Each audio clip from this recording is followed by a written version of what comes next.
Hey, it's Kid. Welcome back to Loosely Enlightened. You know, we talk to the coolest people in the world, coaches, healers, conscious leaders, people doing the work. Sometimes amazing stories of adversity. Other times it's cutting-edge alternative health discoveries. It's all my bag. Today's guest is not your average healer. In fact, CEOs, judges are flying under the radar to book private sessions with the woman you're about to meet right now. Her name is Lana Rados, co-founder of Intronaut. She's a former clinical psychologist, psychotherapist, who after a psychedelic experience discovered who she really was. Now she works alongside her husband, Ivan, a man who can diagnose you just by looking at you and sometimes heal you with just his bare hands. We talk past lives, soul contracts, plant medicine, love, healing, trauma, burping out entities, and the spiritual awakening that cracked Lana's whole world wide open. Buckle up. This one is awesome. This episode powered by the Sound Money Wallet, one of my favorite things, the platform that lets you buy gold and silver fractionally, ship it to your house, or store it in a vault, or sell it when you need to, right back to your bank account with a click of a button. It's pretty wild. Get out of the big banks. Can't tell you enough. The Sound Money Wallet is the thing you got to learn about. It's one of the few things I promote on every episode because I believe every single human should have a Sound Money Wallet. Learn why at kidcarson.com or find the link in the show notes. I speak my mind like Kid Carson did. When we have a crystal clear intention, there's waves of possibility all around us. This is the unified field. This is physics. Big questions are about questioning our belief systems so that we can extract more truth from existence itself. What I realize is that we know nothing. That's what I know to be true. I want to be radiant no matter what anybody says about me. Right? I don't want to be thrown off center. I want to be powerful. So you've got this incredible background, and now you're working with journeying people, which is such a buzzword right now. Everyone's like journeying and like, you know, and what you're helping to bring to the world and these people that fly around to see you is the power of psychedelics. Well, it's the power of psychedelics, but it's also the power of the magic combo of my husband and myself, because people can use psychedelics on their own, or they can certainly find psychedelics in their own country, whether it's Hong Kong or whatever. Maybe not Hong Kong, though, but wherever in Europe or the States, we get lots of people from the States. But I think why people come to us, it's the magical combo of the wisdom of the plant medicine, the clinical psychologist background of mine, which kind of informs our preparation process, our integration process, our guiding people through it. And people feel safer when they feel and they see and they witness that we actually know what we're talking about, you know, and the fact that we've done our own work. Because even as a therapist, many years ago, I realized I can't take a client where I haven't been. So if I haven't healed deeply, I can't take them there. That's why lots of therapists used to send me clients, because they would reach a plateau with them. But I always dug deeper because I'm curious and I love this and I love healing and I love discovering and uncovering the truth and seeking the truth. And then my husband, who was like just this, I honestly, I have no words to describe him. Like I often say he's an alien. He's a total, seriously, like you can't put him in any category. He's so plugged in to the source.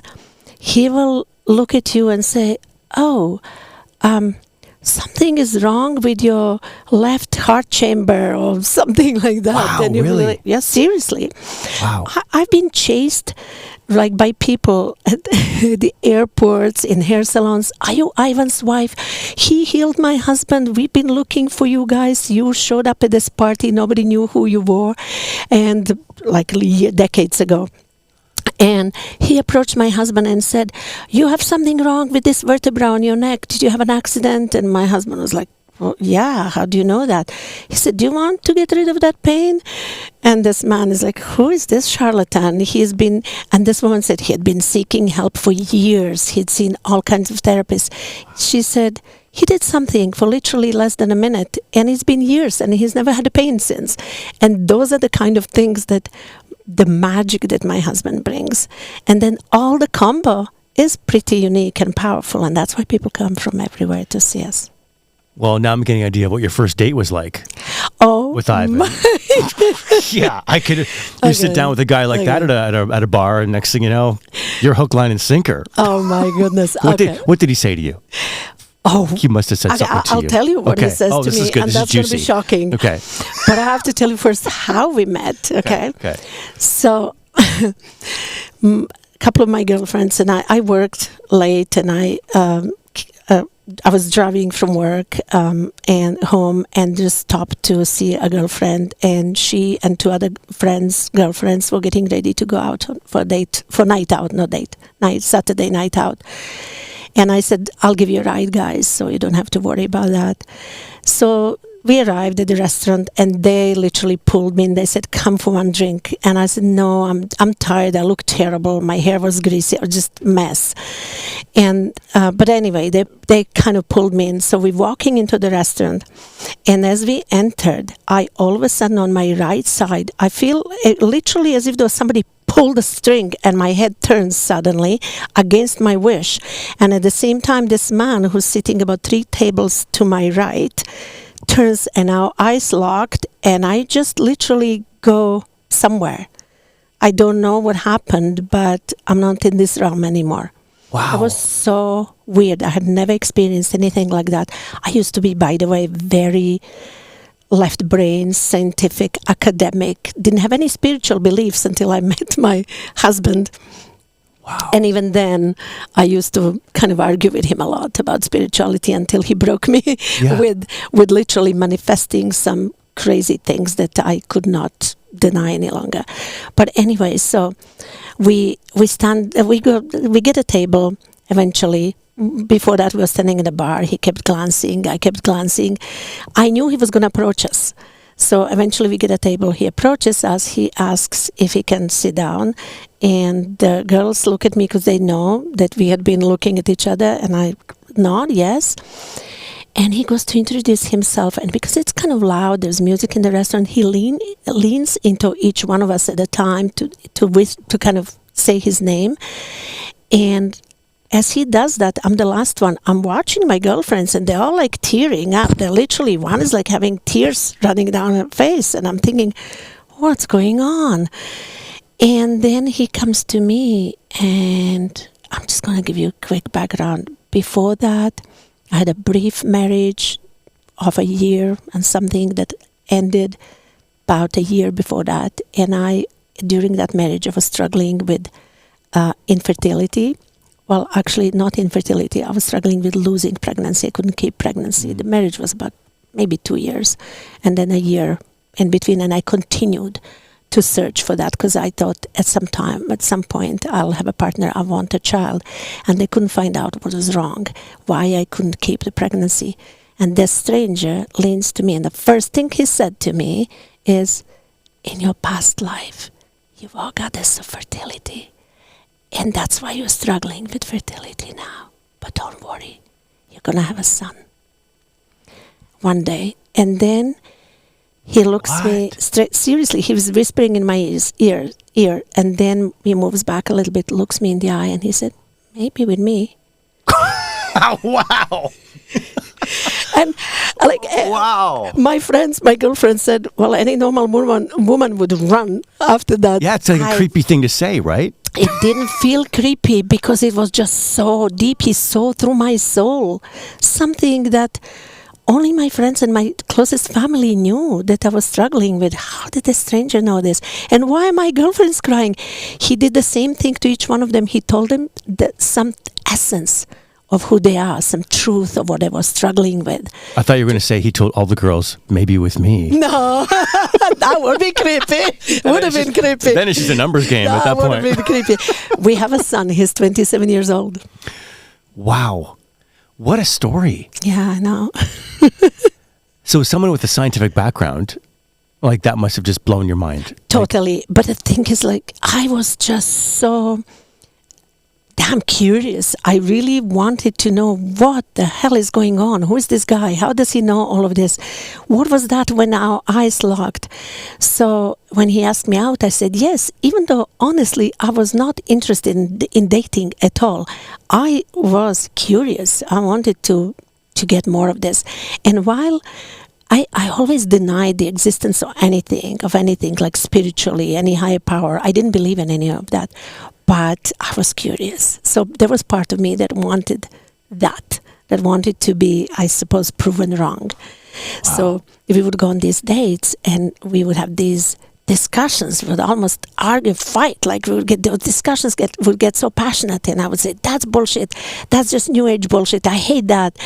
And then he would be telling me these things, and he has a very beautiful, coherent philosophical approach, which is based in non-duality. And I would be like, "Oh, that's just, I don't believe in any of that." But little by little, as we stayed together, I became more and more interested in him. I realized he's a really cool person. I got very attracted to him. And through our lives, he literally kept proving again and again and again that there are things and that I can't even begin to understand. And that power of his even took us out of the war. We lived literally the first bomb. We are from Bosnia. The first bomb that fell in Bosnia was 12 kilometers away from our house, from our condo. Wow. He took us out 2 days before the war. He organized an exhibition last minute in Belgrade, in Serbia, where there's no war. And because of that, we went. There's a big story about that. But anyway, his intuition, took us out of the war. His intuition led us. When we arrived in England, for example, went to visit this village, and he said, "We have to move to this village." And I said, "Hello, we have no jobs. We don't know anybody. We barely speak English. Why? What are we going to do in a village? We have no car, nothing." He said, "Do you trust me?" And at that time, I already had learned to trust him. I said, "Yes." Wow. So we moved to this village. The following day, the neighbor across comes to visit. It turns out he's a psychologist too, but he became tired of psychology, burnt out, so he started working as a contractor. Anyway, we talked to him. The day after that, he comes in, he said, "I arranged for you a meeting, an interview with the director of psychology department in Halifax, the city nearby. He wants to talk. I told him about you. He wants to talk to you." And so, long story short, that led to my first job as a therapist in England without official qualification, because my qualification from the communist country was not recognized in England. And I worked as a psychotherapist because this guy just loved our interview and what I told him. And a year after that, a few other hospitals started fighting for me, literally, and one of them offered free training to requalify, so I can be actually qualified officially, and I did that, and the rest follows. Okay, so oh my God, that's a lot. And cut. I need to digest all of this. What a story! I mean, what a love story. May I add one more thing about this? Of course, add a million things. Okay, yes, I don't even want to stop you from talking. Just wind you up and go. I'm going to add one more thing. Okay. So when I meet this director of the, oh my God, if he hears this, it's going to be interesting. Okay, so he said, "I can't give you a job, but I can do one thing. I can allow you to compete with other contestants, other therapists, equally, even though you don't have a qualification. That's recognized here in England." I said, "That's amazing." So anyway, eventually, a few months later, he finds me, which is weird. He had lost his number. He searched for me. He told me we advertised a job posting. There were 200 applicants. I managed to get that job. Wow. Okay, because of the interview. But I kind of lied a little bit in an interview. Right. Well, they said, "We work here in a client-centered way, a Rogerian way. Can you work in that way?" I said, "Yes." But I was trained in a classical psychoanalytic therapy, which is quite a different approach. He insisted that we all have to work in the same style of therapy. I don't know why, because normally that's not done. I said yes, because I was desperate. I needed a job. And I knew I could do it somehow. But all I knew was a little bit of their theory, how that's done. And it's actually much more basic level of therapy than the one I was trained in. So I was so anxious. I said, well, I don't even know how to talk to people in that kind of approach, because that's not what I've been trained in. He said, oh, you'll be fine. Come with me. I have to go to the library to pick up some art books. Come with me. So I go with him. We're walking through this big library, and I'm telling him again, but what if they say that's not, you lied, that's not how we want you to work. And he's like, but how will they know? You'll be successful with your clients. How will your director know how you're working? I'm like, I don't know, and we were talking about it, and I said to him, you know what? I wish there was one book that has one session transcribed a full session in client-centered Rogerian style. And just that one session, I would know exactly how to do it. I just need a little bit of a flavor of it. As I said that, literally we're walking, a book falls in front of us on the floor. And I thought somebody, like instinctively, I picked it up because, I thought somebody kind of pushed it accidentally from the other side. I pick it up, and now I look at it to know where to put it. And the book title says, Client-Centered Approach in Action, 10 fully transcribed sessions. And I drop it. I was thinking, am I hallucinating? What? And then I started crying, and my knees buckled, so he had to take me out. And that's when I said to him, you know what? You were right. I give up the fight. You're totally right. I can see now that I'm guided. And I want to open up to that guidance. That was the turning point for me. Wow.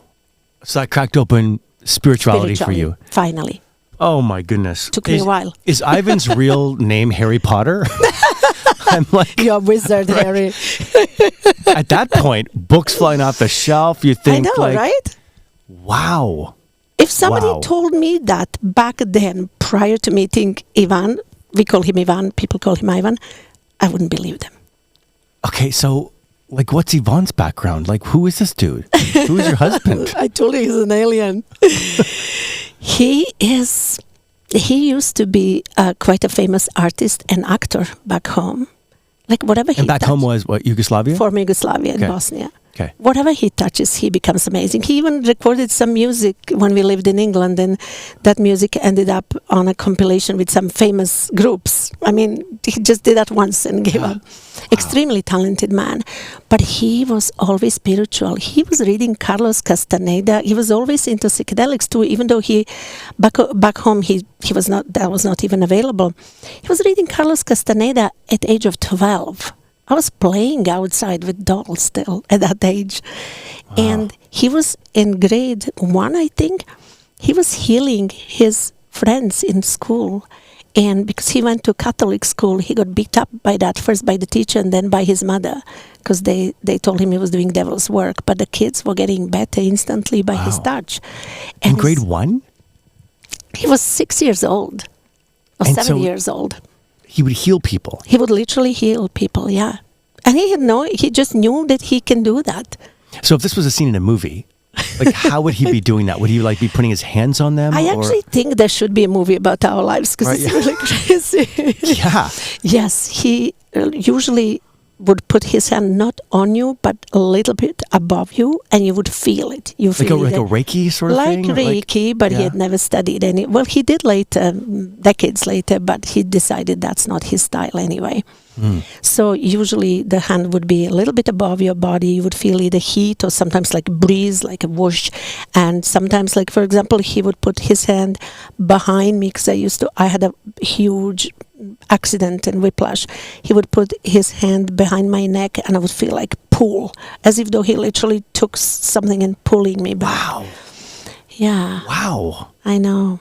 Oh my gosh. He's amazing. And not only healing, but he will, as I said, he will tell you.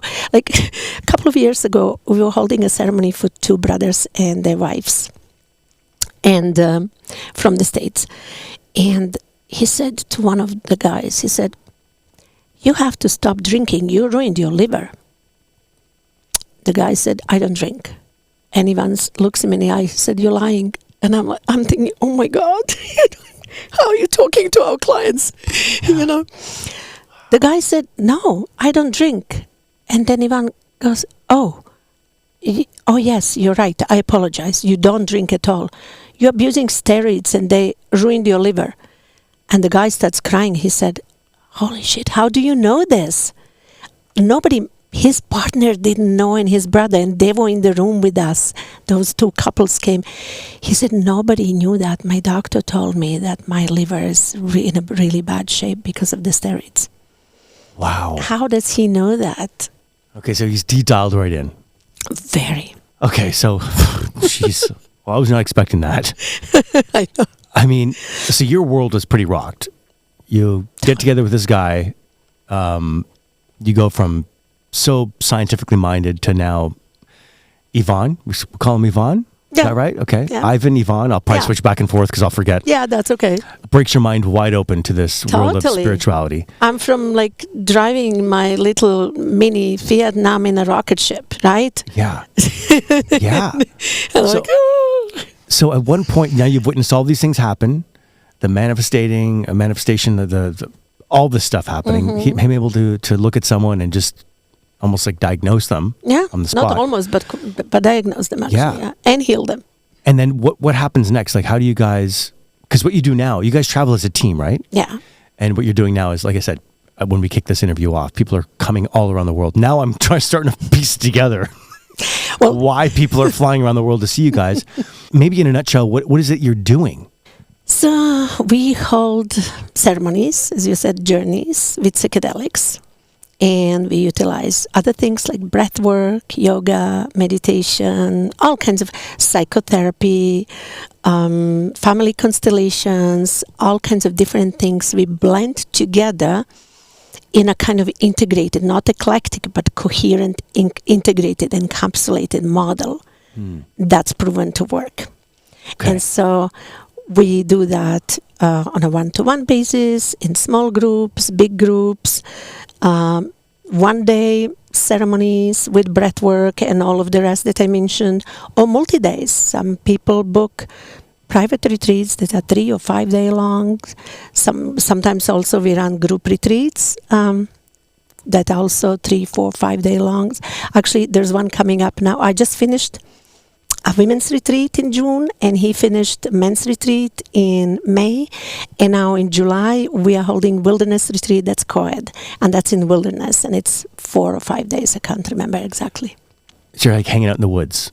Hanging out in the woods, meditating, doing psychotherapeutic kind of engaging with psychotherapeutic modalities, breath work that we have devised together that's really powerful. And usually people say, are you sure you didn't give us something here? Because it's a full psychedelic experience. Family constellation, all kinds of different things we do every day to get people to heal as deeply, as completely, as fully, and as permanently as possible. And it's amazing. Everyone loves it. Plus, it's in the nature, right? Yeah. So, I mean, people have, like, the studies are out there. It doesn't take much to, like, go on YouTube or wherever and find all this research with the power of all different kinds of psychedelics. Like, yes, it's becoming mainstream the last few years, especially. Yes. And even, like, being in Vancouver, people are very open to like psychedelics. I almost forget that in other cities, people are like, what? Psychedelics? It still seems like such a... That's true. A bad word. That's true, but right? we still get... You know what's interesting, actually? We've been doing this for several years now together, and what we noticed, even in this relatively short span of time, huge change in terms of the demographics of people that are coming to us.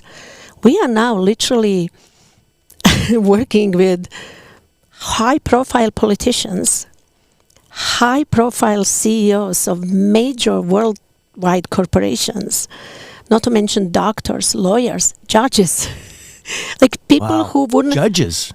I'm not kidding you. Wow. People who wouldn't have come like even 5, 6, 7 years ago. So it's clearly becoming more and more acceptable and more mainstream. Yeah. Right.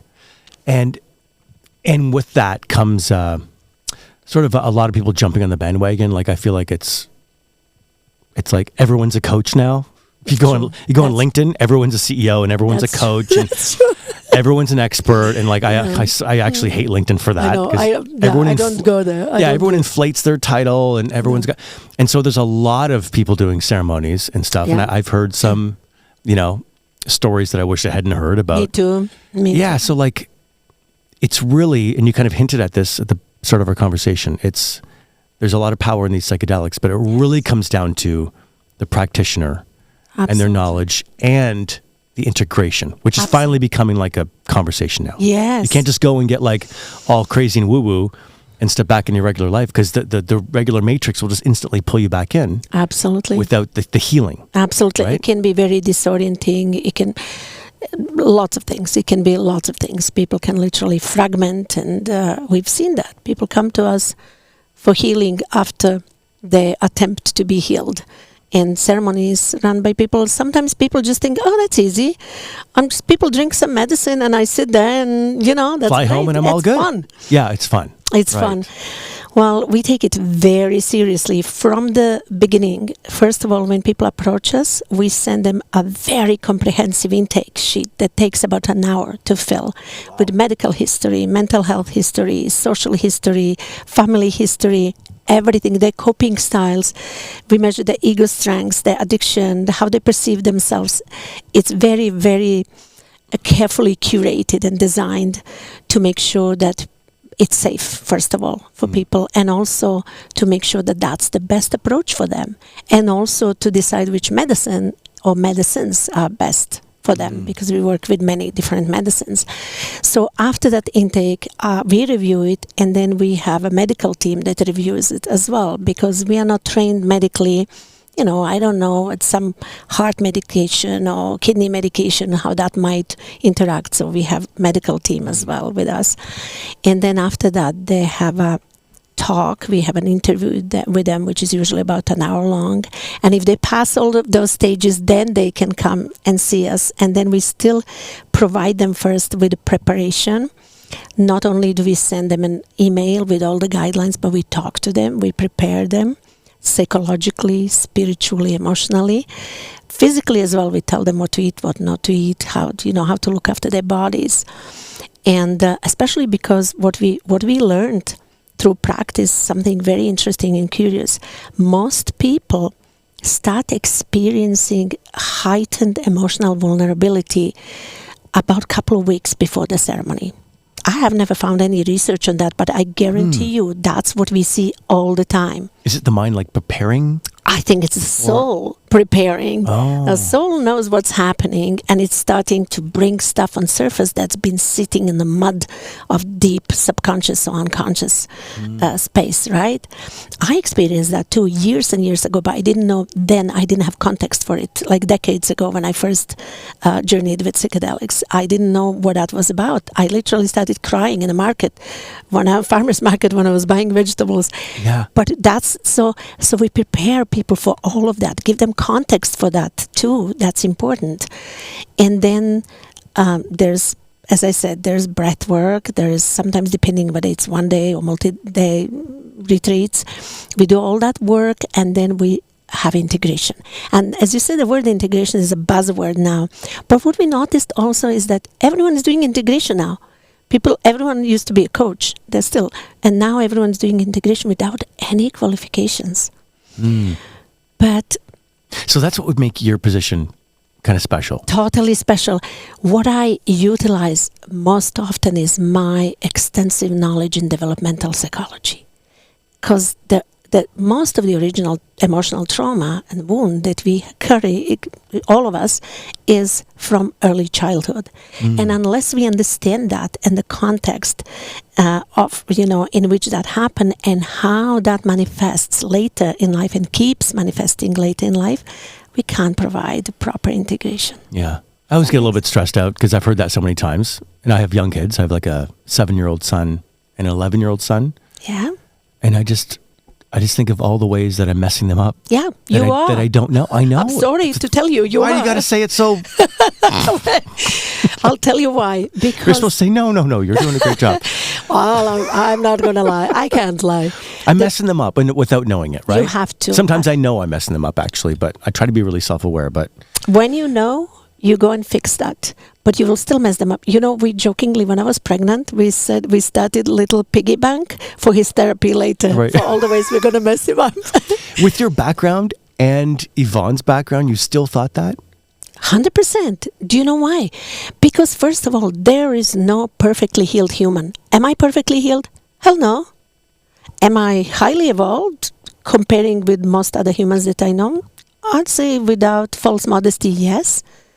But I'm not perfectly healed, and nobody is. And nobody is walking like, as Jesus or Buddha here on this earth, right? Well, if you're 9 out of 10, I've got to be a 3. And that's You know what I'm okay, saying? because I used to be 3 as well. Right. So you're just saying... Before I met Ivan, I was 1 probably. To be honest. So you're saying, kid, just start. It's never too late to start the piggy bank. Is what you're saying. That's what I'm saying. Our but, kids are going to be messed up no matter what. But exactly. Okay. But there's messed up and there's messed up. There's a continuum. Okay. It's not It's not qualitative. It's quantitative. It's not either or. You're gonna mess up. But to what extent? Obviously, you can't compare what you're doing as a loving father when sometimes you act out of your unconsciousness and what somebody is doing when they're harming consciously their child or abusing. There's difference, right? Right, yeah. But to some extent they have to, and you know why? First of all, nobody's perfect. Nobody's perfectly healed. If you were perfect, if there was such thing as a perfect parent, I genuinely believe they would totally ruin their child. Imagine being a child of a perfect person. How would you feel? You would feel totally inadequate and worthless. So Well, that makes me feel better. there you go. So you don't want to be perfectly... What's the good number then out of 10 for healness? Where if you're too low, your kids are really screwed up. If you're perfect, your kids are screwed up. I don't think you have to worry about the higher end. You're never going to get there. Don't Right. worry. Okay, thanks for that encouragement. Nobody is. Okay. But here's another thing. Here's a totally different dimension that I'm going to add to that. We're meant to get wounded. We come here. We're meant to get wounded. We're meant. Right. What we've seen in these, well, Ivan always knew that, but he's a different Ivan, story. of course. He's Ivan. Yeah, he knows it all. But what I've seen in these journeys is over and over and over again that we truly are eternal souls, that we are truly just God, if you want to call it, or just one consciousness experiencing itself through different forms, including us, constantly. I believe And that. that's being recycled through many, many, many different lives. And that we as part of that consciousness, like that we actually choose to almost narrow our consciousness and lower our vibration to come into this form to experience life as a human. And what that all inevitably means is to get wounded and emotionally wounded, and then to seek healing, and through that we are expanding our consciousness and therefore expanding God, for the lack of a better word. Right. Whew. And So does that help you? Yeah, You know well, yeah. Okay. I'm totally loosely enlightened now. and while we're on the topic of God, what is your take on that? Well, Like, people have all different versions of what God is. I mean, there's a lot of dogma out there. There's a lot of different religions talking, like, all pointing in the same direction, but we're seemingly purposefully divided on this. Yeah, unfortunately, that's really Yeah. sad. That's just a state of development as a race. You know, I said I'm an expert in human development. I can also say as a race, we are still at a very low level of emotional, spiritual, and even morality development, unfortunately. But I'm going to tell you, in terms of different religions and different spiritual beliefs, I'm going to say everyone is right. Whatever you believe in, that's right. Because if we are all God expressing itself in kind of fractals of the one consciousness, oneness, that consciousness is experiencing itself and expanding that way, then whatever we believe in, that's what we're creating, and that exists. If that makes any sense. No, it does. No. I'm such a nerd for this stuff. And the last That's 20 years, I've read all sorts of different, and you sort of connect the dots on what all aligns. Would you say that we live in some kind of a matrix or simulation, or like what would be your wording for it? Kind of. kind of. That's why I really... You have another word for it? I was really spooked by Right. the movie Matrix because... I saw it 3 times in theaters when it came out. Me too. I'd never... Really? Several times. Oh, I'd never met anyone else who... I thought it was Oh, yeah. weird. My husband and I just kept watching, yeah. I'd never gone to see the same movie in the theater Me neither. 3 times in Other a row. than Matrix, me neither. No, what was that? What year was that? Early 90s, maybe? Yeah, I but it was can't like... know, even before... It was like paradigm shifting, right? It was like, wait a second. I think Yeah. for this conversation, you want to talk to my husband. He is the expert on these things. He is into sacred geometry. He's written books on... Sacred geometry. Oh, yeah. Wow. Yeah, he's like... He makes these prints with sacred geometry that people meditate on with his instructions, and people get healed. We have hundreds of emails, people saying, I bought your yantra, it's called yantra, print on Amazon 2 years ago, and it healed me from depression. For example, this guy from Hawaii. Or What? I'm sorry. Hold on, your I know it sounds crazy. Your husband prints, like, makes a poster. He's he uses his artistic talents, right? And he makes these sacred geometrical shapes that literally take you on a journey when you meditate on them. They're amazing. How do you meditate on something? Are you Well, he gives, staring at it? You're or- staring at a dot. There's always a dot in the middle because his philosophical or spiritual approach is called the middle point. It's a non-dualistic philosophy. So you stare at a dot, and soon after, when you start staring, few seconds later, or whatever, it depends how experienced you are with meditation, the geometrical patterns start moving in the opposite directions, and it literally takes you on a journey. Wow. And I'm going to tell you, he had a deck of cards called, I think, Create Yourself with Sacred Geometry, and he created for each week in a year a different geometrical shape, different yantra, with a different title that came to him intuitively. What would be the issue that a person needs to work on while looking at that particular yantra. So, on that particular day? So a week. Or So week. it's a week. And so, the principle is intuitive. You pull a card unconsciously. You just pull it while it's upside down, and then you look at it, and it tells you what you need to focus on. For example, letting go of attachments. And then you stare at that and contemplate on letting go of attachments. It's out of print. We only have 2 left for us. It's been like sold out for years and years. The last one that we saw last year on eBay was sold for $6,200. Oh my God! Well, would you let me photocopy yours? I'll take a cheap photocopy. I'll go to Staples right now. I don't care. We actually need somebody to come and say, I'm going to reprint this, because we're too busy. We keep thinking, people keep saying, oh, I want it. Everyone wants these cards. And people keep saying, oh, I'll have them reprinted. We say yes, and then nothing happens.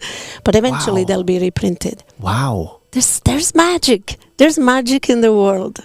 And Wow. I didn't see that until I met my husband. Okay, so going back to, like, you get together, you're going on dates, you're literally arguing Yes. about this stuff Oh, because you're that's like, listen, exciting. I'm a clinical clinical psychologist. I'm a psychotherapist. Then you meet Ivan. All this stuff starts happening. When did he first introduce you to a psychedelic? Oh, that's a good question, actually. I'll tell you. Probably about 20-something years ago, I was about to divorce him. This love story, I didn't expect that twist. I know. Like- I know. He's like, But is it true? I knew you were going to try to divorce me. So, He didn't say that. But he probably did know. right? Yeah. So, So I was going to divorce him. We already separated. We were just really not getting along. As we thought we had done lots of healing on ourselves, we were really still quite wounded, both of us. I think we were in our early 40s. So one day he comes home and he says, there's this ayahuasca shaman in town, and I would like if you could do one thing for me now that you're leaving me. if he could come with me to the ceremony. And he had asked me many, many times before, years before that. And I always said no to psychedelics. I don't like any altered state of consciousness. I don't drink. I don't smoke weed. I don't do any of that. I hate that. I like having my mind lucid and my ego in control. Right. Of course. And at that point, I thought, okay, I'm going to give it to him. I'm going to go with him, whatever. What made you say yes this time and no someone? Because now you're leaving him. Like, it's I wasn't not like honestly thinking. I just said yes immediately. And I think maybe part of me deep down was hoping for some miracle that brings us back together, you know, that makes me want to stay. Yeah. And that's what happened. Wow. That's exactly what happened in that crazy journey. It was an ayahuasca. That was ayahuasca, yes, and totally brought us back together. And that was decades ago, right? So nothing happened after that Yeah. Wow. with psychedelics. And he was doing his thing. I was doing my therapy. He was doing his healing and his artwork, and he had lots of people. He had people lining up for healing. He would see 19 people in a day. He actually started doing distant healing sessions too. Again, clients from Australia, from everywhere. They were reporting amazing results. So they started sending other people. He had at some point a whole Romanian community because their priest came for healing because he had cancer, and Ivan helped him and healed him. So he was sending his congregation. The priest was sending. Wow. Orthodox Catholic priest. But he started burning out. It's a very, very demanding work. What we do now also takes so much out of us. It takes us days to recover after each ceremony. Right. That's. I want you to know that, and I want people to know that it's not easy to do this because we literally utilize our bodies, ourselves, to process other people's energies, other people's trauma, other people's feelings. They come through us, and we have to work them and expel them, for lack of a better word. Yeah, I interviewed a healer recently who she does sujok, which is, I guess, like it's almost like acupuncture, but just in the hands, and she was talking about that. Like the practitioner really needs to look after themselves. Yeah, and almost like find a healer that's more powerful than them to heal them. Yeah. So for someone like Ivan, who's obviously that's hard. Yeah. How do you find someone? For me, that's him. And sometimes in ceremonies, I feel something gets stuck in me, and it's awful. It feels terrible, and I can't release it sometimes. And I literally go to him, and he helps me. And it's weird. Often it's through like burp. So in our ceremony, you hear people burping. Our angels, our helpers. It's so weird. And I don't know how to do that volitionally. So he takes me like a baby to burp me. He puts you over his lap and burps you. Not over his lap, but he would tap me on the back, or he would just pull it out of me by his hands. Wow! And I feel it, and people feel it in the ceremonies too. When he comes to them to work on them, they feel it. Sometimes you hear people screaming, even though he's just moving his hands above their body. Now the funny thing is, now even I do that, not to the same extent, but I know exactly when somebody needs my help, and I go there, and they always say, how did you know? And I put my hand exactly where it needs to be. I know it's not as powerful as his, but I don't even know how this happened. It just happened. I guess I do know, actually. But anyway, so how is it happening? Oh, wow. Is it is it your higher self working through you? Exactly. I guessed it on the first shot. Come on, you can't did. be true. It is. Wow. Because remember what I said, we are all fractals of God expressing itself, of consciousness, right? So we all have potentially access to everything, to all knowledge. And some of us just somehow born with that channel open, and they tap into it spontaneously. Some of us have to work on it. Some of us don't want to have anything to do with it, like I used to be, right? Yeah. Like for me, I actually know how this unlocked. It was in one ceremony that I had actually true deep shamanic awakening. I went into that ceremony for myself with the intent, I said, show me how to spread more love and light in the world. Oh my God, that was the worst night of my life. That was the night when I begged her, the medicine, for me it's the Divine Mother, to just take my life It was so awful. I was in hell. And I was tortured for eternity, it seemed. It felt like eternity. It was just so dark and so awful. It's like, if you can imagine the worst fear, but you can't even imagine it. Actually, really, there are no words to express that. And we were in a big ayahuasca center retreat. There's 100 people. And Ivan was sitting right across from me. The funny thing is, because it's such a big place, people line up and rush to get in to be around shamans, to sit around shamans. And VIP seating. Yes, VIP seating. And it's 4 nights, and so in a row. And Ivan said to me on the first night, how about you and I walk the last, when everyone's in, and whatever's left for us, we take those spaces. I said, I love that idea. So we do that, and we end up, and they don't let couples be together. They put them in different ends of the room. The only 2 spaces that were left were right directly across from the shaman and across from each other, literally half a meter from each other. And that's weird, because those are the spaces that people fight for. Wow. The second night, the same thing, just 1 spot to the right or to the left, I can't remember. The third night, the same thing. And the fourth night, the same thing. Wow. Not exactly the same spot, 1 or 2 spots to the left or right in the middle of the room, across from each other. Wow. So, I'm not even surprised at this point. Right? Like, Exactly. That's what I'm saying. These are not miracles for us anymore. They're ordinariness now. yeah. So I am experiencing this extremely traumatic, dark thing, whatever it is. I see myself I'm hung upside down and tortured literally by demons. I don't know how else to explain that. It wasn't physical like torture. a vision you're having. It was the experience. It was the vision, but it was more the experience. You feel like you're hung upside soul, down. And my soul is being ripped out of me, and it was beyond terror. There's no words for that. Literally, it's an ineffable experience. And at some point, I managed to somehow open my eyes, and I see him. He's sitting in a meditative pose and looking at me without, like a statue, not moving. And I think, okay, maybe there's hope. And then I'm pulled right back into it, this darkness and this torture. And I know part of me is somewhat conscious from time to time, thinking, that's it, I'm in hell, I'll never get out of here. And then at some point I hear shamans, lots of them around me, and they're all chanting and playing instruments and chanting in some unknown language to me. And I remember my first thought was, fuck, they all came to me. There's like 15 shamans because there's 100 participants. So I really am like doomed.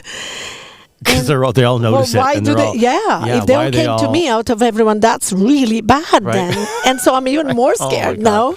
Yeah. And all of a sudden I notice that I hear myself, and I notice I'm chanting in this language that I don't understand, but it's a language. It has a very distinct pattern. It's not gibberish. And I'm chanting, and I'm doing something, and I'm pulling something out of me, and I'm pulling something out of everyone You're doing else. it to yourself. I'm doing it. Wow. And afterwards I asked Ivan, I said to him something about, at that point when those shamans came, that's when I started chanting. He said, nobody came to you. So they were in the other realm, the shamans, and they helped me to remember my shamanic knowledge. I know this is really out there. It sounds crazy, but that's exactly what happened. Since then, I know exactly what to do. I performed shamanic rituals, shamanic chants that come through me. If I want to, if you ask me to do it now, I wouldn't be able to. I can't do that. Comes through me. Wow. And all these interesting, strange sounds that often sound like birds. Actually, there's lots of bird-like beings that I see that come and work through me. Bird-like beings. I know, I'm sounding totally crazy now, right? No, hey, listen. I mean, you sounded crazy within the first 5 minutes, so this is nothing now. True. But bird-like beings. Mm-hmm. From another realm. Wow. I've seen, because sometimes in ancient Egyptian mythology or old carvings, you see people with like giant beaks. That's true. You know? That's...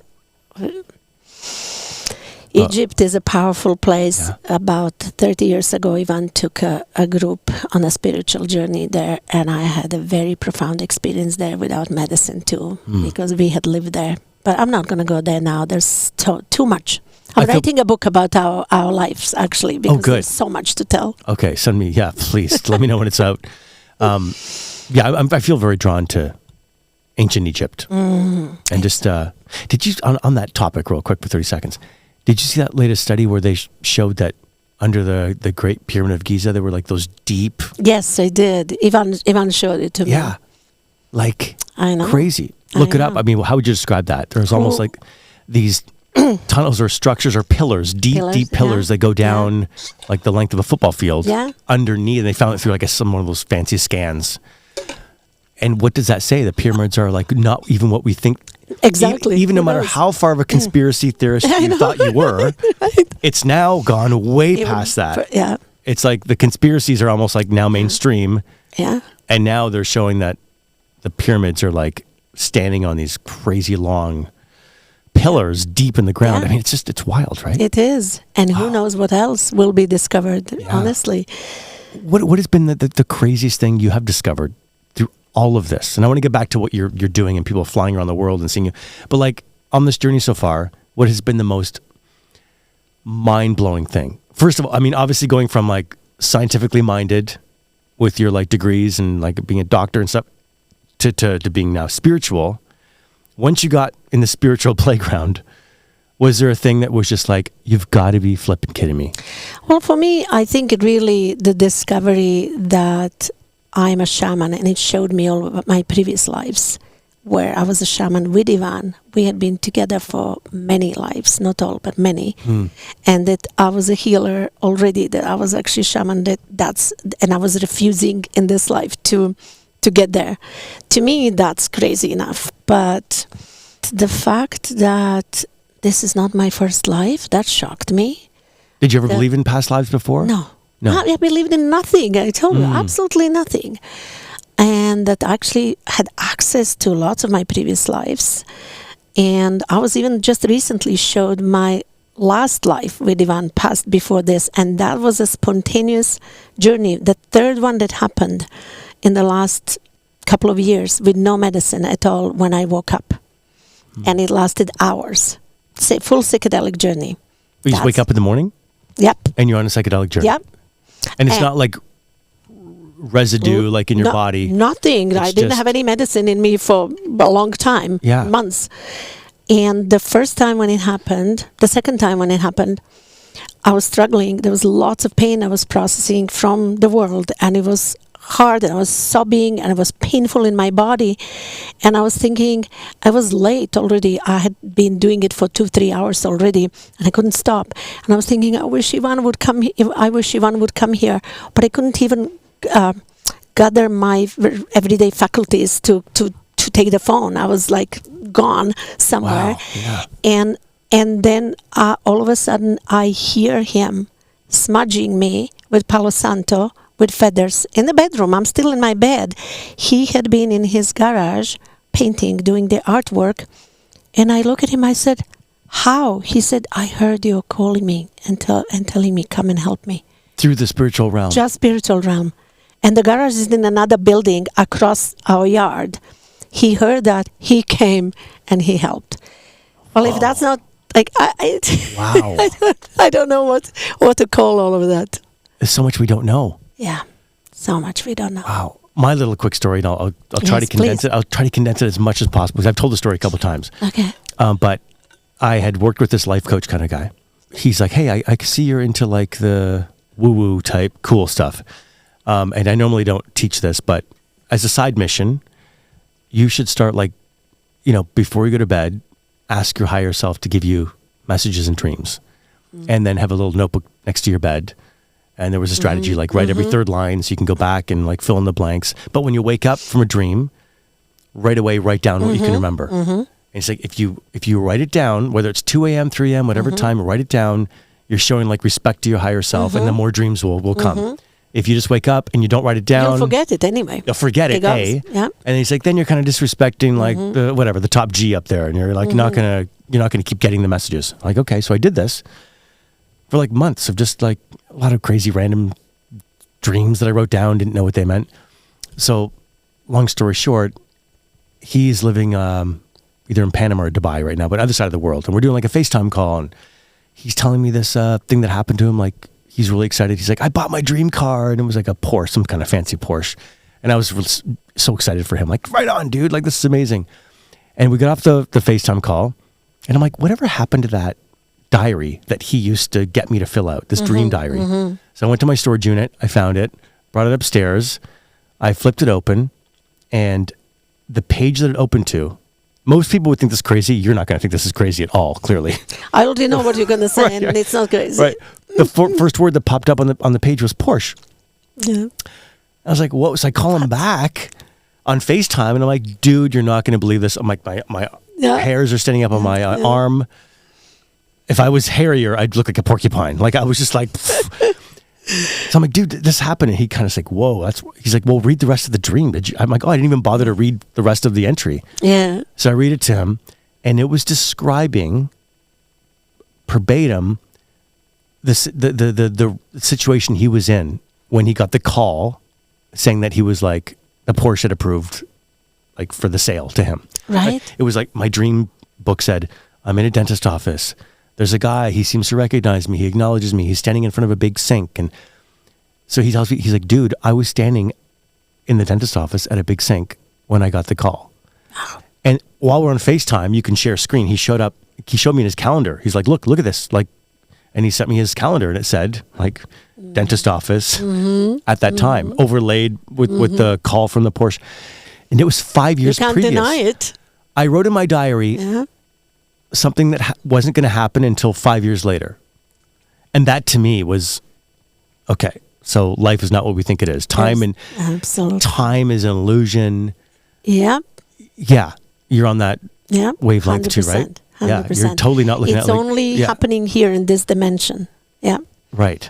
And so we have access to everything at once. Well, we don't have access. We have potential for access to everything. I mean, that was relatively trivial piece of knowledge, right? It's not anything life-changing. So one may wonder, why that? Why would your higher self tell you something so silly? Like, why not something but a Porsche, more right? important? I know, somebody else's Porsche, not even your own. Yeah, where's my Porsche, right? Tell me about that Porsche. But I think that it doesn't matter. You got a taste of it, of what's possible. And I think sometimes we have to get a taste in a trivial way, because otherwise it would literally blow our mind. It would literally overwhelm us. The magnitude of what's possible, I think, literally could drive us crazy. Like in the, layman terms. Yeah, to go from zero to hero would be way too much. Absolutely. Yeah. I have felt that kind of edge of accessing that power. And it was so scary. It felt like I could literally lose my mind and never come back through it. Wow. So I'm always kind of anchoring myself back here. Yeah. In these journeys. It's really important. Wow. And it happens. Like the medicines that we work with, they're very safe. That's why we don't work with ayahuasca or iboga, because those things have happened historically. We journey, but we don't use them with clients. We journey, I can take a risk for myself, but I wouldn't take a risk for other people. And I don't think it's a risk. I know my soul knows. I listen to my soul, and guides me. Literally, now I have open channel for conversation. I ask everything. What should I do? How much should I take? What should I, whatever, what decision, I get an answer. What kind of person would not qualify to try anything that you guys do? Yeah, well, first of all, people who have perhaps extreme, not even extreme, but relatively severe dissociation. Okay. Like dissociative disorder of some kind. People with history of psychosis or tendency for psychosis.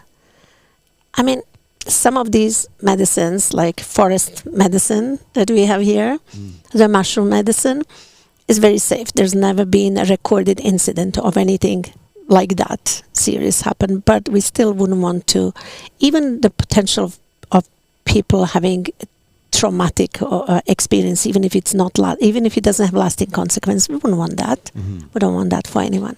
It's also, it can be traumatizing for other people if it's in a group as well, right? And also people who are on some medications that may interact and who can't take themselves medically, safely off the medication. So like you mentioned, there's like a real long list of like powerful people, quote unquote, powerful people, CEOs of companies, people in high political politicians. Can we say that you've worked or are working with some people that are in the White House? Can I say that? Okay, don't respond. That's just I just said that for entertainment purposes. Okay, so forget I said that. I got to look. It's fine. But let's just say a lot of powerful people, are coming to you guys. What is it that they are seeking or trying to heal? Is there a common theme there? So that's a really good question, because even though there's a wide spectrum of people and the reasons why people come, from some very severe childhood trauma and that left people dysfunctional relationally or in any other way, to people who are very highly functional and quite highly evolved and who want to evolve further, and everything and anything in between. But I think perhaps majority of people are coming to heal some trauma from past, whether it's early childhood, whether it's later in life, such as losing somebody in a traumatic way or some severe relationship breakups, and lots of relationship. Ivan and I somehow became, the beacons for people who come for relationship healing. I think partly it's also because people see us and always, we have been together for 35 years and always say, how come you're so much in love still and you've been together for so long? I want that. How can we get that? And I suppose we know, because we've not always been in this place. As you know, you only know my attempt to separate. Right. I think there have been 3. Ivan says 5, but I think 3 in these 35 years. So let's settle it 4. Right. But we were not always functional. And because of those struggles that we went through, we really understand what people are going through on many levels, not just because of my psychology background, because of his crazy psychic abilities, but because we lived that. And came out to the other end. Remember when I said, nobody can take you, no healer can take you where they haven't been. Right. We've been to all of those places. And so I think a lot of people come to save their marriages, literally, and they have been saved. I'm not going to say we saved their marriages. We saved them together with them, with the medicine, with our skills, all of that together. But we've seen quite a few couples who had already separated and then decided for one last attempt, just like we had done decades ago, and who all live happily ever after now and come to us occasionally for a tune-up. Wow. And I guess if you're in a powerful position, or you're really wealthy, or the CEO of a big, monster-sized corporation, you'd be quite incentivized to give it one last try, even if it seems like something like crazy and woo-woo. Because divorce can be a little more messy, even financially, and all these different, maybe it's maybe you're a public figure. Absolutely. You're willing to try something that maybe you wouldn't have tried that earlier. Normally you wouldn't have, exactly. Right. Do you find that sometimes? Absolutely, all the time. Just like you hear from people who, maybe dying from cancer and are trying things that they would never considered before, like drinking their urine or whatever else. Right, drinking their urine, I'll have to be dying before I try that. I know, me too. But I understand the desperation that leads to, I'll try anything at this point. Yeah. Yes, we get lots of that too. Wow. Like I mentioned before, this space is getting pretty full of people who everyone's a coach. But like, how do you know you're doing it with the right person? Because we've heard some weird, like I said before, I've heard some weird stories. Yes. I've even heard weird stories. I'll start with this. Of like someone who was doing like a lot of like these mushroom ceremonies, and then afterwards people were going home and getting like sick, like severely sick. Their lives are falling apart. And like, what is that? Is that someone just channeling, using the power of the medicine in the wrong way? Like, yeah. some people even, and maybe this is where sometimes you get a bad rap with some people, like, oh, you're doing the work of the devil, or you're doing like evil. You know what I mean? So like, okay, expand. Kind of, because there is darkness in this world. Mm-hmm. We can't deny that. You can call it whatever you want, but look what's happening right now. So many people feel despair and fear because of what's happening in the world and what might happen. So we can't deny the existence of darkness, and I think this world would not exist without it. If it was just light, it wouldn't be three-dimensional, it wouldn't be tangible. Mm-hmm. We would be just pure consciousness. So it's inevitable. The duality in this form, in this life, is inevitable. But we still need to keep fighting the darkness, or expanding rather than fighting, let's say expanding the light. Because Ivan always says, darkness doesn't exist. When you shed the light, where's darkness? It doesn't exist. It's just absence of light. Right. It doesn't exist as an entity. Right. It's only absence of light. So that's why it's important to tap into our own light through healing in whatever way. And I have not found a faster or more profound way than with psychedelics, especially the combination of psychedelics and therapy and meditation and breath work. Like, boom. It's like, if I discover anything that's more potent, I'm going to do that. But for now, this is, in my opinion, by far the most powerful way of healing, transformation, personal growth, and potentially transcendence of ourselves, right? So, and you got to make sure that the person who's running the show has like the purest of intentions. So that's important. So everything is important. Before that, I just want to say, when I acknowledge darkness, I want to say also that I'm not scared. I know lots of people are. I am not. I have absolute confidence that the light will prevail, and while we're still in this form. And I'm going to tell you what gives me that confidence. Not only the information I'm getting from my higher self, but also what I'm witnessing. These people coming to us, and obviously other healers too. And I mentioned some of those people who several years ago wouldn't have dreamt of it, who would have probably stopped talking to their family member who, if they had done something like this, right? That leads me to believe that we are, how would I say that the more and more people are turning towards or following the whisper of their soul to heal, to work on spreading light and love, and that that we are maybe approaching the critical mass of when the world will awaken. Not everyone has to awaken. The critical mass from the sociology, we know, is about 30% of people. When 30% of people are awakened, that's it. We're shifting to another dimension. We are living in a different world. And I really, truly believe that. And maybe I don't think that's uncritically optimistic. I really am basing this on what I'm seeing, what's happening.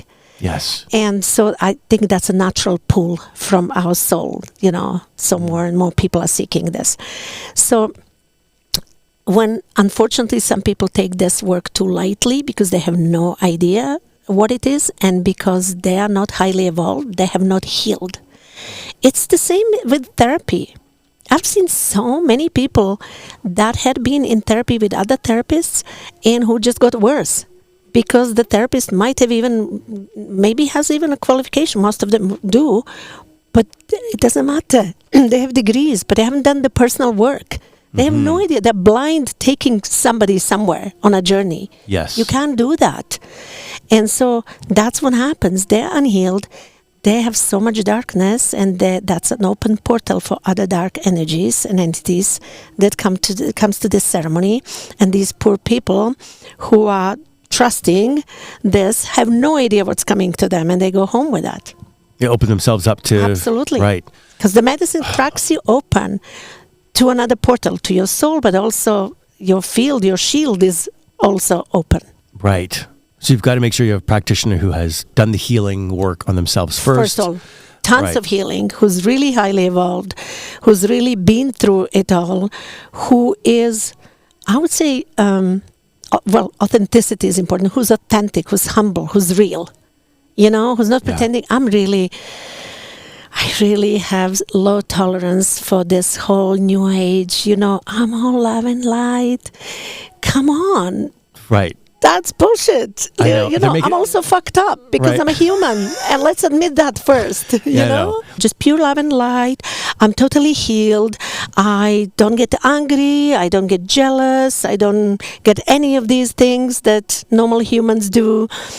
That's not safe. Red flag. Red flag. Yeah. And there's so much spiritual bypass in the world because it seems to be trendy to be in like love and light, to be all nice and all not even nice, all positive, all and it's beautiful. I love talking about love and light. I talk about it, but we need to acknowledge also our wound and where we are not in integrity with ourselves, and that we do fall out of integrity still from time to time, as much as we don't want it, because we are humans. And I would not trust anyone who doesn't acknowledge any of that. Yeah. Does that make sense? Oh, it makes total sense. And how do we take people to a place? Because essentially what we are doing when we work with people, we are helping them get to their authentic essence of who they are. Because the wound makes you inauthentic. It builds layers of defenses, persona, all of that, right? Well, how can you do that if you're not authentic? How do you, there's no way. Yeah. So that's one thing. The other thing also, obviously, the intake process. Do they screen or do they just take anybody? What do they claim? Do they claim that they're going to heal you?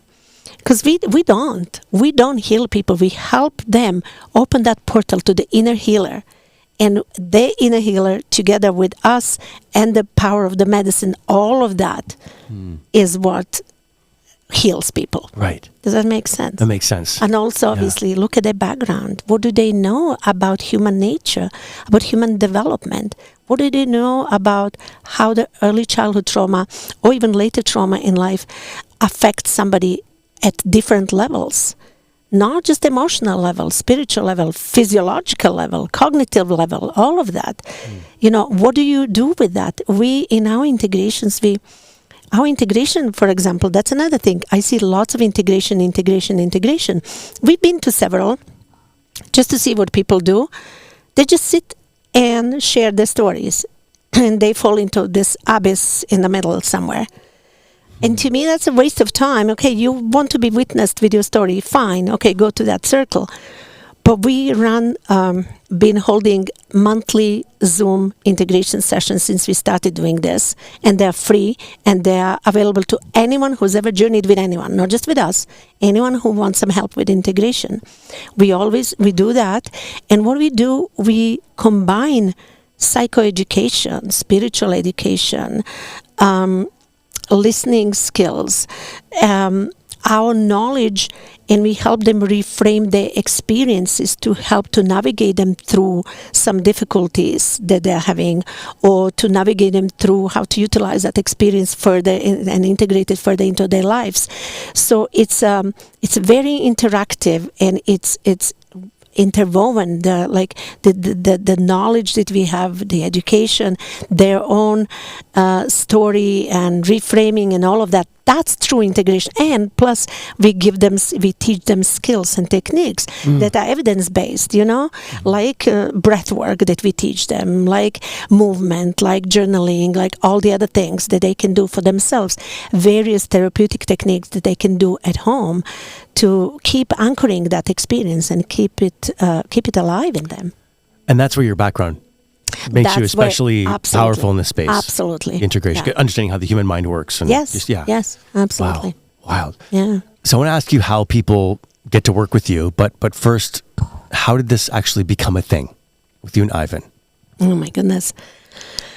Just several years ago, I don't know, maybe 10 years ago, I was going through a really, really, really, really difficult time. And we all were struggling with health of our son, and it was scary, and it was like fighting for his life every day.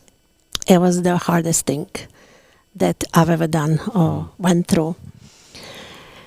And in my desperate attempt to get some deeper healing, some support, I actually read in this Therapist magazine that somebody who worked with Gabor Mate is holding. He's a therapist and holding private sessions with psilocybin. So I thought, okay, I'm going to do that. I contacted him. I did that.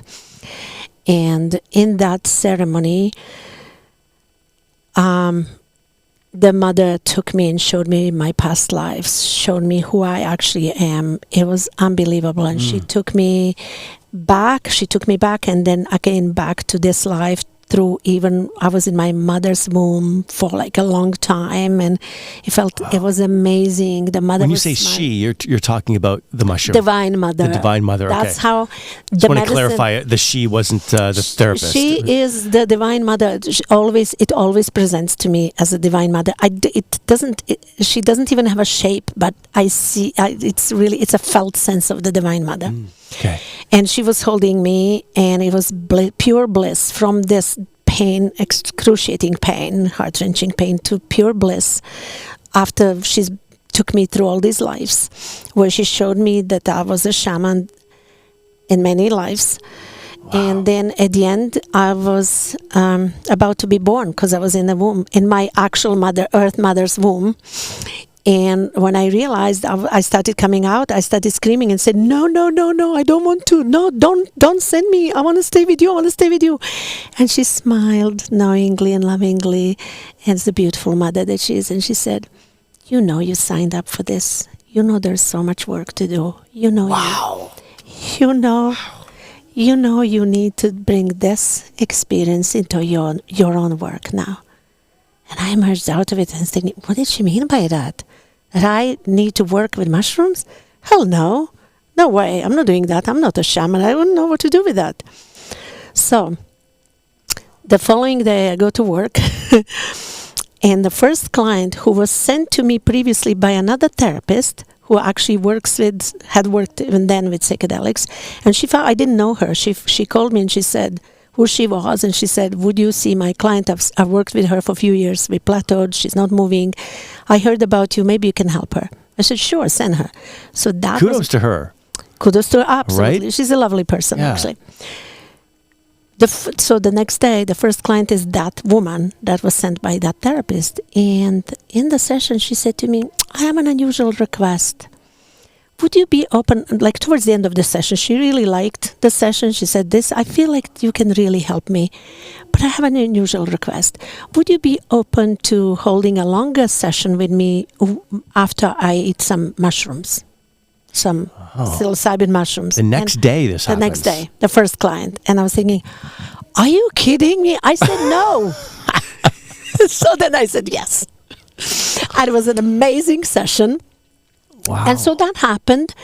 And then here and there, few other people started coming to me without my advertising or saying anything. So I had already probably done that about 5 or 6 times. This person was growing her own mushrooms. She knew what she was doing. So I don't know, I felt that was safe. Yeah. She had microdosed for quite a while. She just needed the person to facilitate. She just needed a therapist to, and it was actually a talk session. She took a dose that wasn't too big. I took a small dose, and it was the most brilliant session. In fact, she emerged out of it so healed that after 2 years of not leaving her house, she opened her own business. We should have taken mushrooms before this podcast. Are you on mushrooms? No, I'm not. Me neither. I'm disappointed. But I don't need to be on mushrooms to journey. I told you. When I get Yvonne in here. Okay. No, I have to tell you Yvonne's story because that's a cooler story than mine. Far cooler. Okay, tell me. Want to hear? Yeah, please. Okay. Oh my goodness. So years later, I don't know, a couple of years or whatever. I don't know really. Time doesn't exist anyway, right? Yvonne says, I have to go to Peru, sit with ayahuasca. I need to deal with all the stuff taken from people, and I need to deal with my own ego. He said, I feel like my ego has really strengthened because of all of this work, and everyone is praising me. And he said, I feel it's dangerous. I said, I can see that too. Go. I can see that too. Totally. I mean, we're humans. It's I know. It's just funny because the average couple in a marriage, the husband wouldn't want the wife to say, trust me, I've been seeing your ego creeping up for the last 6 months. Anyways, that's cool of him to be so self-aware. We hold each other accountable all the time. Yeah. We're very real with each other. Yeah. That's the recipe for success. Right. Because we trust each other. We trust that's not coming from animosity or bad intention. Right. Which usually it is, right? Which in unhealed people, relationships with unhealed people, it is. It comes with vindictive animosity. Exactly. Right. Yeah. Anyway, so he goes and he comes back and he said, on the last night, I had a vision that you and I are sitting and holding a circle ceremony with mushrooms. He said, we really need to do that. I said, no, I'm not doing that. I'm not a shaman. I was like, okay. He can't persuade me. A couple of months later, he said, I feel something is unfinished there. I need to go and sit again with Mother Aya, because that's powerful medicine. And here, well, anyway. So he goes to Colombia, to this really famous shaman that serves extremely strong ayahuasca called Yahe for 9 consecutive days of drinking. Wow. And he goes to heal his ego. On the first day, the shaman is talking and through a translator, because he's speaking Spanish only, and all of a sudden this guy says, who is Ivan Rados? And he's like, what? And there's about 90 people there.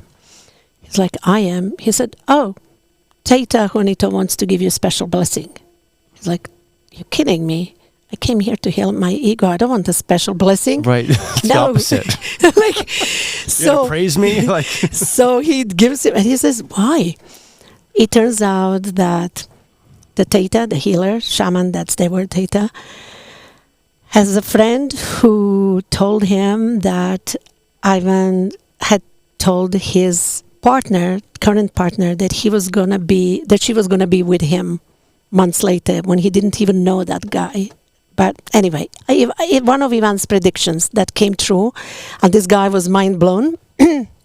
So he told Teta the story, and he asked him, please give him special blessing. So that's how his ego dissolution journey started of 9 days. Throughout that time, possibly because of that, he developed groupies. Literally, people were hanging and following him everywhere he goes. He had to hide. He booked a cabin in a tree. So he had to climb a tree, literally tree house. And he had to climb there to be away from everyone. On the last day, Teta said to him, nobody else. He's talking just generally. And then he says, Ivan. He said, what are you waiting for? You know that you and your beloved are supposed to be doing this back home. Where is your home? And he said, Canada. He said, in Canada, with your local medicine. What is your local medicine? He's like, mushrooms. He said, what are you waiting for? You know that's yours. I know you're supposed to be doing this. He said, well, my wife doesn't want to do it. And he came back home. Threw you right under the bus. It's true. He came back home and he told me that. He said, now that Teta told me this too. I said, okay then. He said, okay then? When I told you I had a vision, you said, no way. And then now the Teta says it and you're... I know. That's an external authority, this right? Poor Ivan. Well, wow, of course. So at that point, you just said, that's okay, how it started. fine, we'll do it. That's how it started. Wow. Unbelievable. Okay, so how do people do this with you? I know there's the fill-in intake. You go to the website. They go to our website first. It's called Intronaut.com. And even that's a funny story why it's called Intronaut. Intronaut is like astronaut who goes inside, like Intronaut, Intronaut, right? Okay. And Ivan purchased this domain name about 35 years ago when we decided to move to Canada. And I told him, look, maybe you should get some, like, you're not a famous artist in Canada. You need to be able to make a living. Why don't you qualify for something concrete? So he decided to He went and did, what do you call it, electronic publishing. Yes, Masters in Electronic Publishing. Okay. And that was the beginning of .com, the total beginning. So his colleagues at school, at university, were buying Rolex.com and stuff like that. One of them actually sold it to to Rolex for several millions. He later, Porsche.com, he bought Intronaut.com, and they all said, laughed at him. Why are you buying Intronaut? He said, I don't know. That's what speaks to me. So eventually we started using 35 years later. I know, right? Wow. So people need to go to our website, and then they can see the button that says get in touch, and they fill that form, and then they will hear from our concierge. And you guys travel? We travel. We work here locally, and we travel as well everywhere.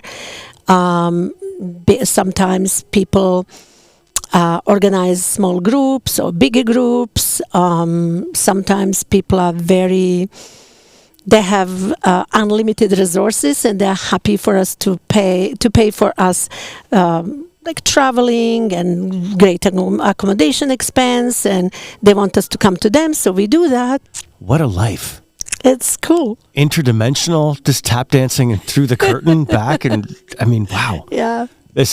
I can't wait to listen back to this and take millions of notes. It was such a pleasure to meet you. Thank you. Is there anything that you want to share that I haven't thought to ask? That, maybe what would you say to someone who just is learning all about this stuff for the very first time? I mean, if they made it this far through the podcast, they're probably sold. But is there anything that's on your heart to say?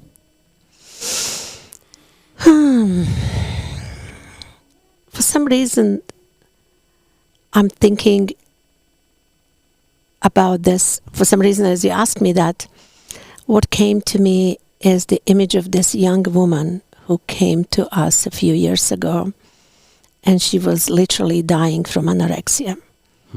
I had never seen anyone looking so frail.